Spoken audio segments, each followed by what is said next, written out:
The scent of expensive cedar and drafting ink was usually the only thing that occupied my senses at this hour, a professional perfume that signaled the end of a disciplined day. As an architectural consultant, these midnight walkthroughs of the Latte Super Tower were my sanctuary, a silent world of skeletal steel and blueprints where the city's chaos couldn't reach me. I was tracing the line of a load-bearing column on the 48th floor when the first sound cut through the sterile quiet. It wasn't loud. It was a muffled thud, like a heavy roll of carpet falling from a great height. I froze, my fingers trailing off the cold concrete. Security here was legendary, a fortress of biometric locks and patrolling guards, but my heart, now a frantic bird in my chest, didn't care about the building's reputation. I told myself it was just the wind whistling through the unfinished glass casings. It was always nothing. But then came the second sound, a low, guttural command in a dialect of Korean that sounded sharper, more lethal, followed by a sickeningly wet crack. I didn't hesitate. I dropped my tablet, its clatter unnaturally loud in the hollow space, and ducked behind a stack of mahogany crates, my breath catching in my throat. The service elevator at the far end of the floor chimed. The door slid open with a harsh metallic clang, and 3 men spilled out. They were not night shift workers. Their suits were too sharp, their shoulders too broad, and the predatory grace with which they moved suggested the bulges beneath their jackets were not wallets. They dragged a 4th man between them, his expensive Italian loafers scuffing trails of dark, visceral red across my pristine floor. They forced him to his knees before the open ledge that overlooked the glittering, indifferent heart of Seoul. The man was begging, his voice thick with a terror that transcended language. I pressed myself smaller against the rough wood of the crates, praying to be invisible, praying to be nothing. Then he stepped out of the shadows. Calm Min-jae didn't look like a monster. He looked like a monument. He was rigid and composed in a tailored black suit, his jet black hair styled back to reveal a jawline that seemed carved from the very stone of the building. He didn't smile. Power had clearly never required it of him. As he looked down at the man on the floor, his eyes remained dark and intense, fixed with a quiet threat that made the air feel heavy. "Love is weakness," he said, his voice a low, melodic silk that carried over the wind. "And your love for your brother has made you very weak indeed." The leader pulled a gun. In that moment, the wind shifted, blowing my scent toward them. Min-jae's head turned with the precision of a predator. His cold gaze found mine behind the crates, and in that instant, the life I knew ended. My new life, a dangerous, gilded vow, was about to begin. The silence that followed the gunshot was more deafening than the blast itself. The man who had been begging was now nothing more than a slumped shadow against the Seoul skyline, his blood seeping into the concrete grooves I had surveyed only hours before. I remained paralyzed behind the cedar crates, my lungs burning as I fought the urge to gasp for air. I wanted to be invisible, to be a ghost in the machinery of this half-finished tower, but the man in the tailored black suit was already moving. Min-jae did not run. He walked with a deliberate, authoritative grace, his leather shoes clicking rhythmically against the floor like the ticking of a countdown clock. His men fanned out, their sharp silhouettes cutting through the shadows with predatory precision. I squeezed my eyes shut, pressing my forehead against the rough wood, but the scent of his expensive sandalwood incense reached me before his shadow did.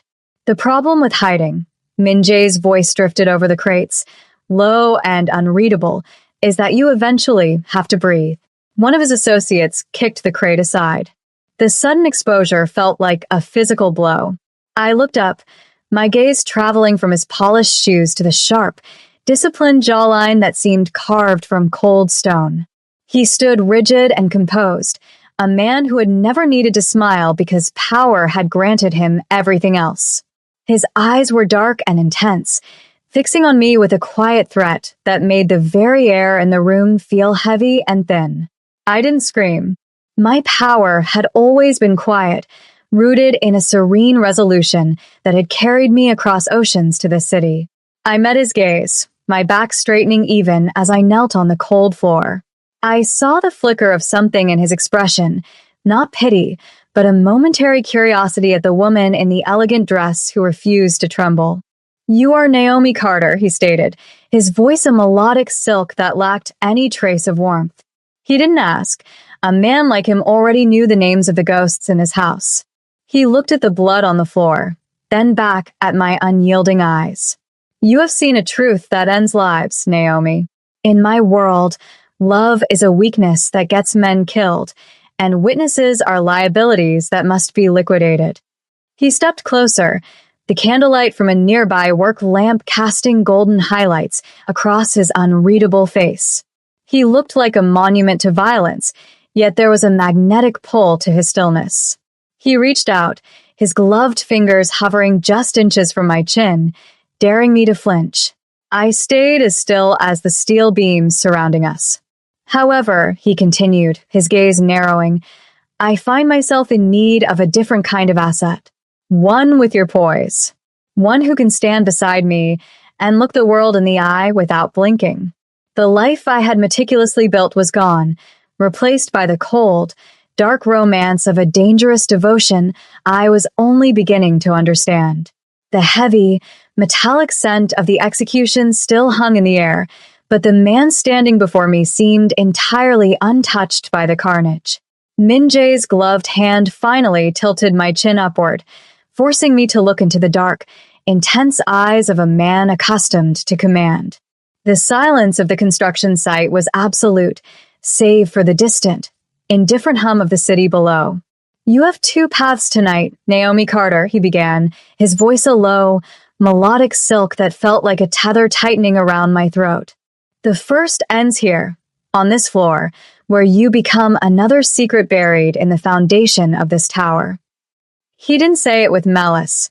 He said it with the cold, logical detachment of a man removing a structural flaw. I didn't pull away. I kept my gaze serene and resolute, my own quiet power meeting his authoritative chill. "And the second path?" I asked, my voice steadier than I felt. A ghost of a shadow crossed his sharp cheekbones. "The second is a contract, a strategic alliance disguised as a dangerous vow." He stepped back, his silhouette framing him against the flickering candlelight of the work lamps like a witness to a grim ceremony. "My advisors require a social front, a wife who possesses poise, intelligence, and a lack of inconvenient sentiment. You require a reason for me to keep you alive." The ultimatum was as sharp and disciplined as his jawline. He was offering me a gilded shroud, a marriage born not of innocence or love, but of fate and necessity. In his world, love was a weakness, a creed he intended to maintain by making our union nothing more than a tactical acquisition. "You want me to be an asset," I whispered, the word tasting like ash. "I want you to be a shield," he corrected, his expression unreadable and cold. "Become the bride of the Kong Syndicate, and you'll be the only person in this city I am forbidden to kill. Refuse, and you remain a liability." I looked at the blood on the floor, then at the man who held the world in a quiet threat. To survive, I would have to step into the darkness beside him, trading my freedom for a sheer veil and a jeweled headpiece that would hide the fear in my eyes. "I will take the altar," I said, my voice echoing through the hollow steel. Min Jae didn't smile.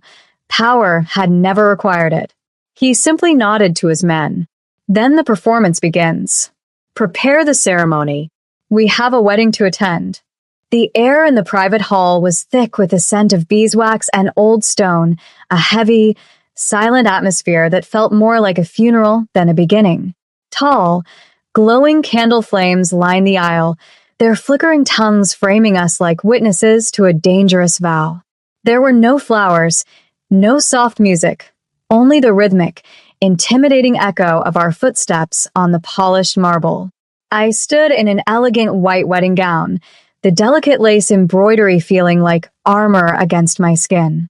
A sheer veil fell behind me, crowned with a subtle jeweled headpiece that caught the candlelight, hiding the frantic pulse at my throat. Beside me, Kong Min Jae was a steady and rigid, unsmiling composure.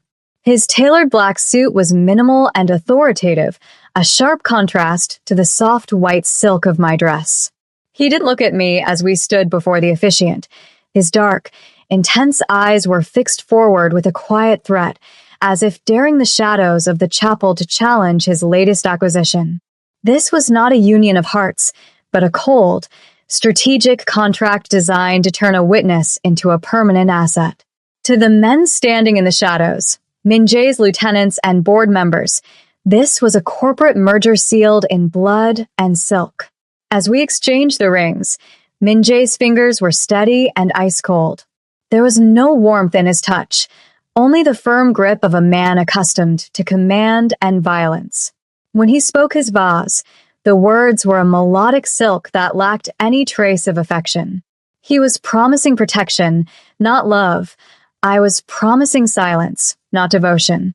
The overall mood was one of forbidden union and dangerous devotion, a marriage born of strategy in a world that viewed love as a fatal flaw. The candles cast warm golden light that danced across my radiant skin, but the warmth was an illusion. In the reflection of the dark glass windows, we looked like a regal, powerful couple, but I knew the truth. I was a liability, wrapped in lace, and he was the monument who had claimed me to satisfy his own cold logic. As the ceremony ended, Min-jae finally turned his head. His expression remained unreadable, his sharp cheekbones and disciplined jawline illuminated by the dying flames. "You are now a Kong," he whispered, the words barely audible over the crackle of the wicks. "Do not mistake this gold for a gift. It is a tether." I met his gaze with a serene but resolute expression. I was fully aware of the danger I had married into, but as I looked into his dark eyes, I realized that while he saw me as a strategic shield, I was beginning to see the man trapped inside the fortress of his own making. The gilded union was complete, and as we walked out of the hall together, I knew my life would never belong to me again. The gates of the Kong estate groaned shut behind us with a finality that echoed the slamming of a vault. If the wedding hall had been a funeral, this mansion was the tomb, a sprawling expanse of glass, black marble, and silence, so heavy it felt intentional. As I stepped into the foyer, my lace train hissed against the polished floor, the only sound in a house that seemed to hold its breath. Min-jae did not offer me his hand. He simply walked forward, his back a rigid, black silhouette against the stark white walls. His world was a masterclass in minimal, authoritative control. There were no photographs on the mantels, no stray books on the tables, and certainly no warmth in the air. Every piece of furniture was placed with surgical precision, designed for utility rather than comfort. It was a fortress of discipline where even the shadows seemed to obey his command. Min-jae stopped in the center of a vast, hollow living room and turned, his dark and intense eyes scanning me as if checking for a flaw in a new piece of hardware. "This is your perimeter," he said, his voice a melodic silk that cut through the silence. "You have the freedom of the grounds, but the gates do not open for you without my clearance. My staff will provide whatever you need, but they answer only to me. You are a Kong now, and in this house, the only rule is absolute discretion." He walked toward a wall of floor-to-ceiling windows that looked out over the darkened city, his sharp cheekbones caught in the moonlight. "You will attend the functions I deem necessary. You will play the part of the devoted bride. But when the doors are closed, we are strangers bound by a ledger." I stood my ground, my serene but resolute expression reflecting in the glass beside him. The lace of my dress felt suffocatingly heavy, a gilded shroud that marked me as a prisoner in a palace. I realized then that Min-jae didn't just live in this fortress. He was the fortress. He had built a life devoid of inconvenient sentiment, a world where love was a weakness to be purged. "And if I find the silence too loud, Min-jae?" I asked, my voice steady despite the quiet threat that permeated the room. He didn't turn around. His reflection remained unreadable, a monument of cold stone. "Then learn to appreciate the safety of it, Naomi. In my world, the loud ones are the first to be buried." He left me there, a solitary figure in white standing amidst his black and gray empire. As I navigated the winding, sterile corridors to the room that was now mine, I began to notice the contradictions, the way the security cameras followed my every move, and the way the guards bowed not out of respect, but out of fear. I was an asset in a gilded cage, and the rules of the stronghold were clear. Survival meant becoming as cold and disciplined as the man who owned the keys. Days turned into a rhythmic, chilling test of endurance within the marble walls of the estate. I had expected a monster who delighted in cruelty, but instead, I found a man who lived with the surgical precision of a clock. Min-jae was a ghost in his own home, appearing in doorways like a silent omen, his jet black hair always perfectly styled back, his tailored suits never showing a single crease. He was a man of deliberate, unreadable expressions, someone who did not smile because power had never required it of him. I began to watch him, not as a prisoner watches a guard, but as an architect studies a fortress for its hidden flaws. One evening, I found him in the library, the only room that smelled of something other than sterile lemon. It smelled of aged paper and the same sandalwood incense that had clung to him on the night we met. He didn't notice me at first. He was staring at a small, tarnished silver frame tucked away on the highest shelf, far from the reach of casual eyes. His rigid composure seemed to fray at the edges, his dark and intense eyes softening into something that looked dangerously like grief. "That is a heavy burden to carry in secret," I said softly, my voice a serene contrast to the heavy silence of the room. He snapped the frame face down instantly, his jawline sharpening into a disciplined, defensive edge. The quiet threat returned to his gaze, a cold barrier that dared the world to challenge his authority. "In this house, Naomi, secrets are the only things that keep us grounded," he replied, his voice a melodic silk that lacked its usual bite. I walked toward him, my quiet, emotional power rooted deep as I refused to flinch from his intensity. I realized then that his creed, that love is weakness, wasn't a philosophy he enjoyed. It was a cage he had built to survive a world of violence and secrecy. Behind the minimal, authoritative mask was a man who had sacrificed his heartbeat to become a monument of stone. He watched me with an unyielding gaze, his sharp cheekbones caught in the dim amber light of the library. For the first time, the air between us didn't just feel heavy with danger. It felt electric with a shared, unspoken weight. I saw the invisible scars he refused to name, and in that moment, the monument began to look human. "You think you are protecting yourself by being hollow," I whispered, stepping into the circle of his shadow. "I am protecting the Empire," he corrected, though his hand lingered a second too long near mine on the mahogany table. The contract was still in place, but the strangers bound by it were starting to see past the gilded shroud. The walls of the estate had begun to feel less like a sanctuary and more like a sensory deprivation chamber. Every morning, the same silent staff laid out the same monochromatic silk dresses, and every evening, I was expected to sit at the far end of a mahogany table that felt like a canyon between me and the man I had married. Min-jae remained a monument of cold stone, his presence a quiet threat that demanded I stay in the shadowed background of his life. But I had not survived a life of architectural precision and the brutal night at the construction site to become a piece of still life in a mobster's gallery. The rebellion didn't start with a scream. It started with a seat. Instead of taking my place at the designated end of the table, I walked to the head of it, pulling out the chair directly to Min-jae's right. The silver clink of his fork stopped instantly. He sat rigid and composed, his jet black hair catching the dim amber light as he slowly turned his unyielding gaze toward me. The air in the room grew heavy, the kind of pressurized silence that precedes a storm. "That is not your place, Naomi," he said, his voice a melodic silk that carried a razor-sharp edge. "I am not a ghost in this house, Min-jae," I replied, my voice serene but resolute. I met his dark and intense eyes, refusing to blink, refusing to be the liability he tucked away in a gilded cage. You married a partner, or, at the very least, a witness with a pulse. I will not sit where you can ignore me just to maintain your illusion of control. His jawline, already a disciplined edge, tightened further. He looked at me as if truly seeing the woman behind the lace for the first time, a woman fully aware of the danger and unafraid.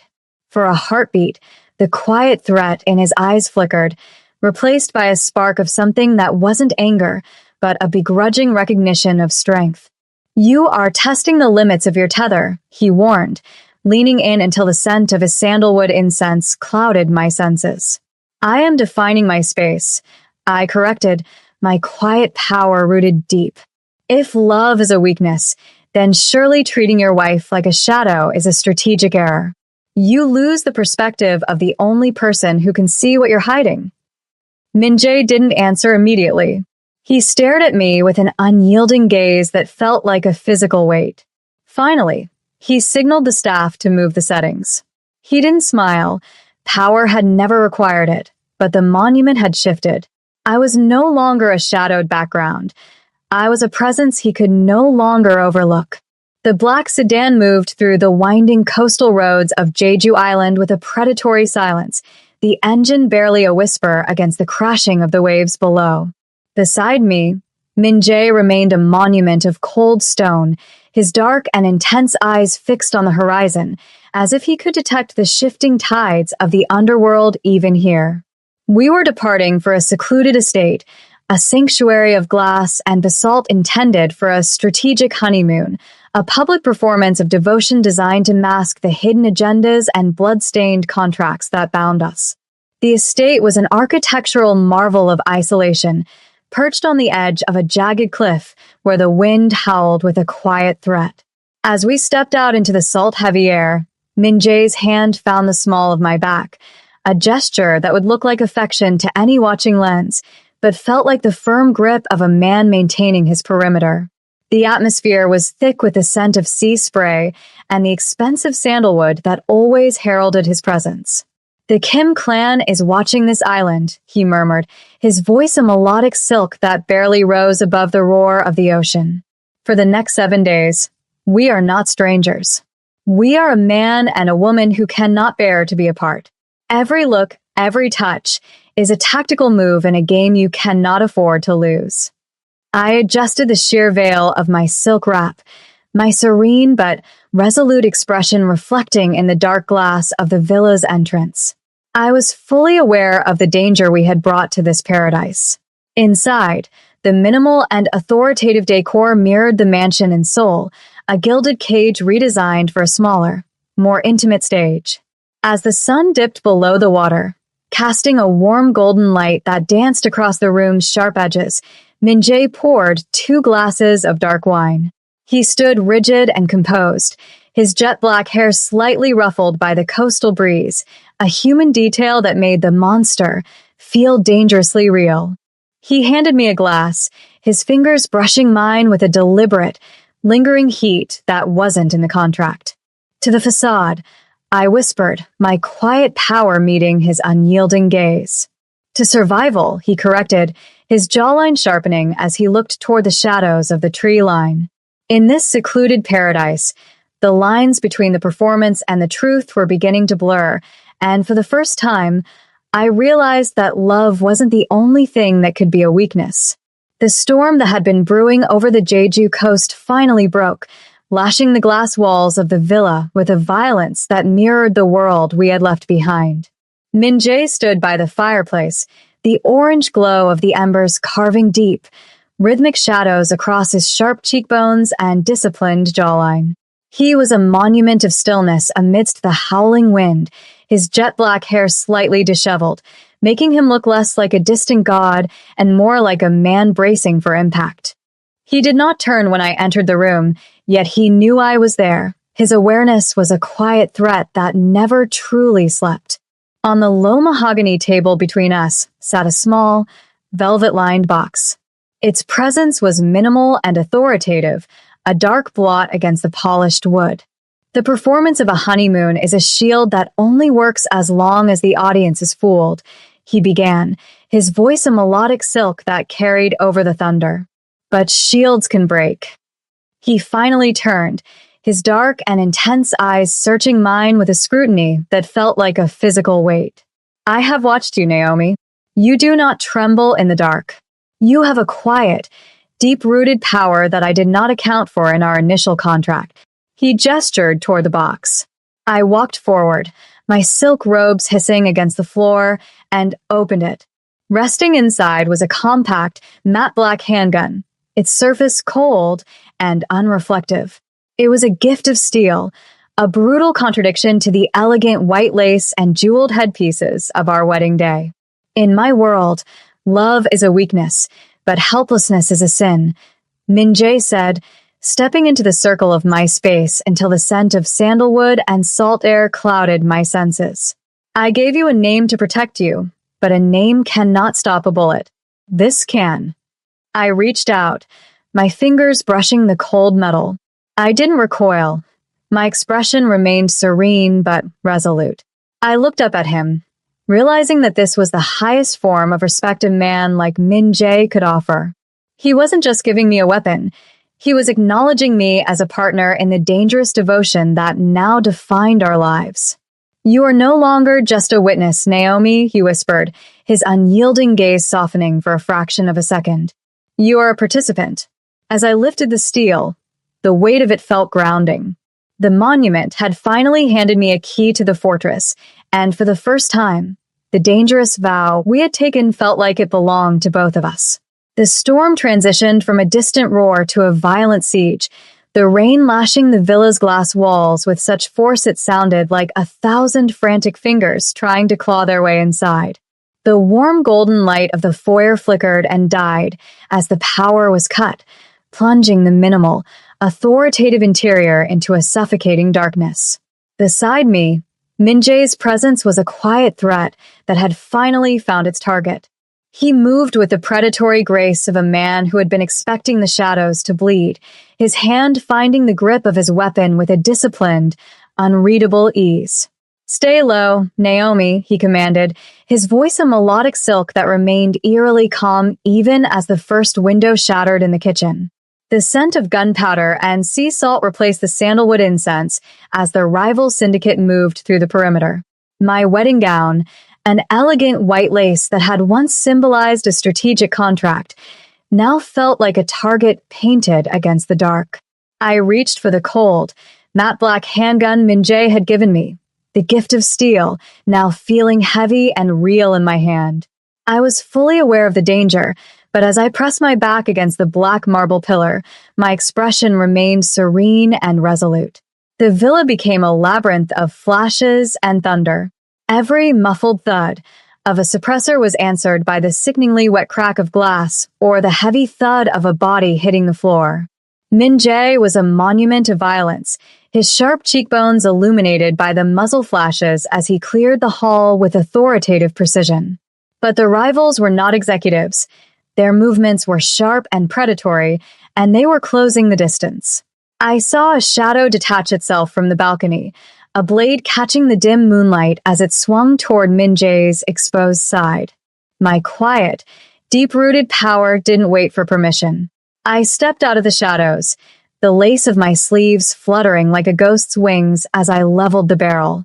The recoil jarred my shoulder, but I didn't flinch. The man collapsed into the basalt floor, his scuffing trails of red staining the pristine stone. Min-jae turned, his dark and intense eyes meeting mine through the haze of smoke. For a heartbeat, the quiet threat in his gaze was replaced by a profound, unmasking shock. He saw the woman he had married not as a liability to be managed, but as a dangerous devotion that was now keeping him alive. The contract was dead. The war had just begun. The smell of gunpowder hung heavy and bitter in the humid air, clashing with the salt of the sea as the storm continued its relentless assault on the glass.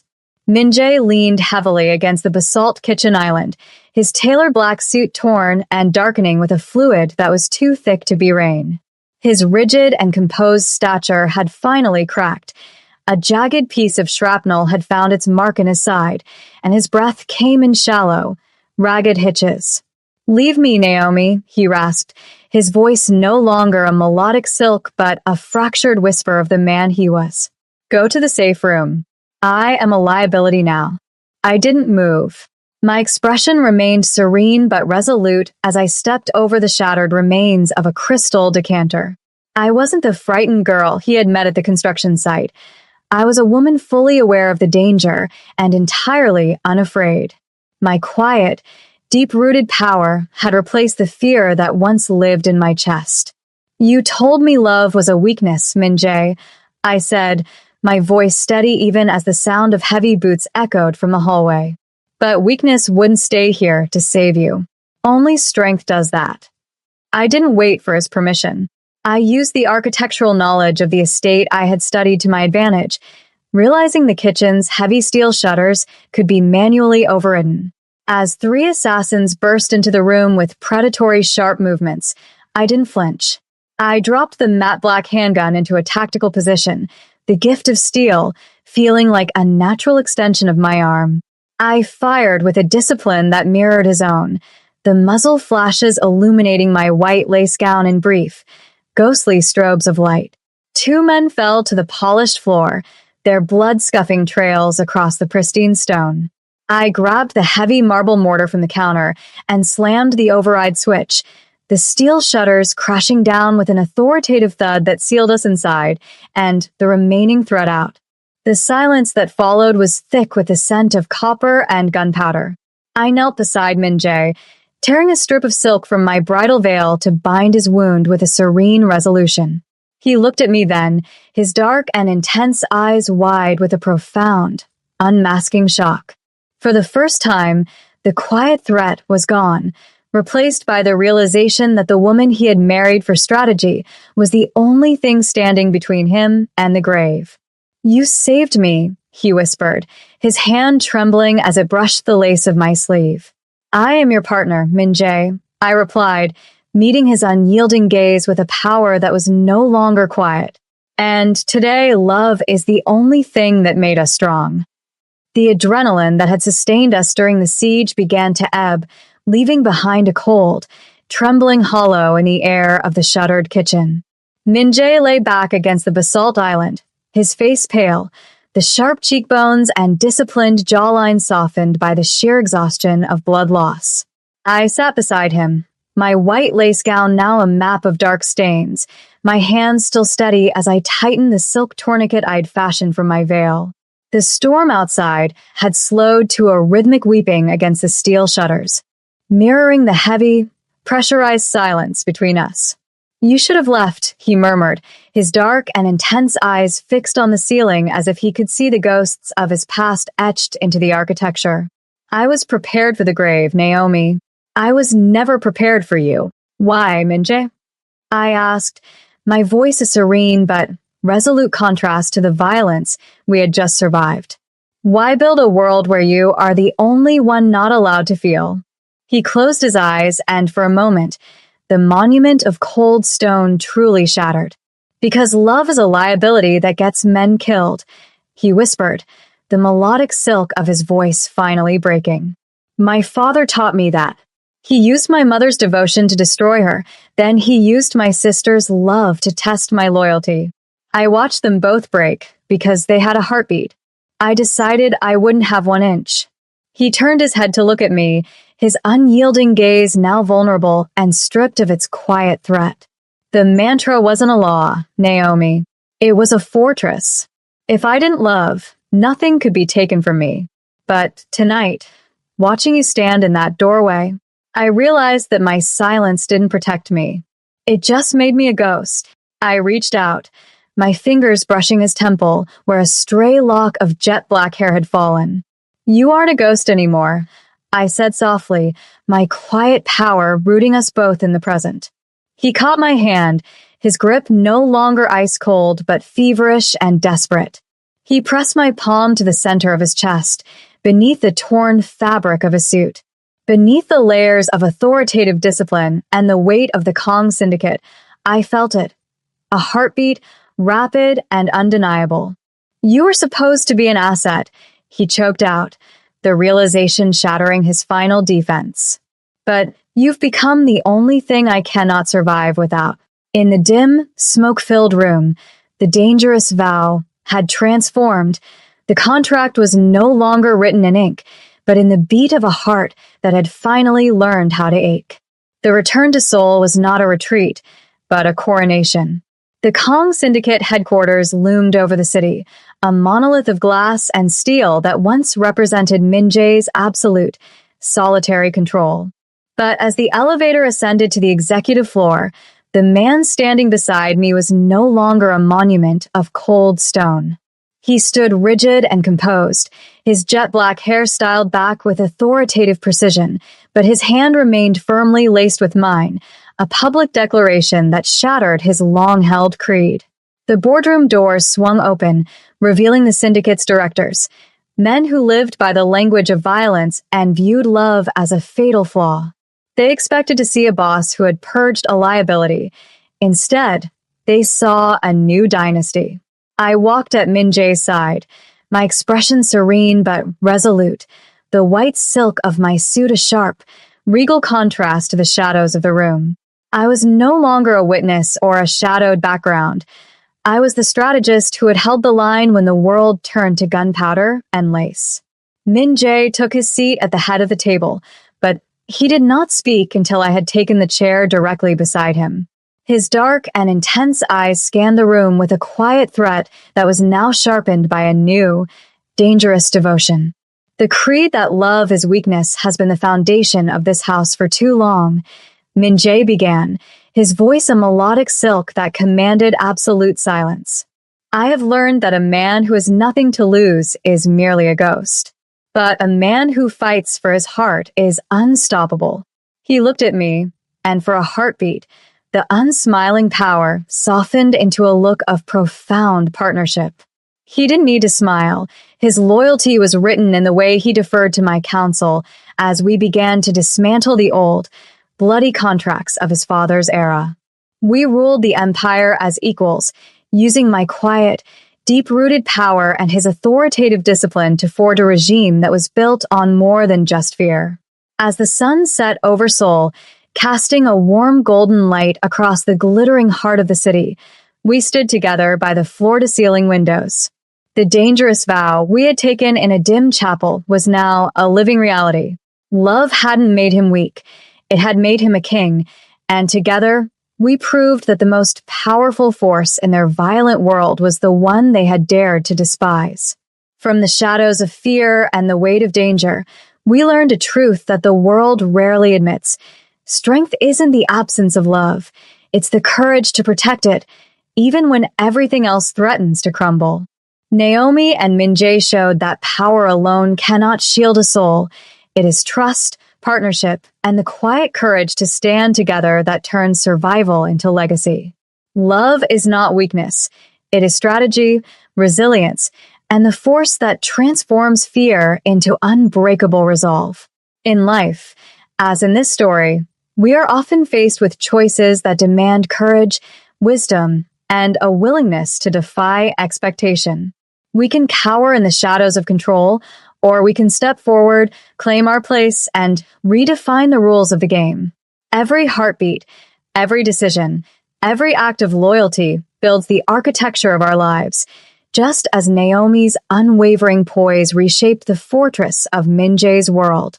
If this story of dangerous devotion, strategy, and forbidden power inspired you, remember, courage and love are not mutually exclusive. They are your greatest weapons. Stand in your power, trust your instincts, and never let fear dictate your choices. For more stories of loyalty, danger, and love that defies the odds, make sure to subscribe to our channel. Join us as we uncover worlds where hearts are tested, alliances are forged, and every shadow hides a lesson waiting to be learned. Don't just watch. Be part of the journey.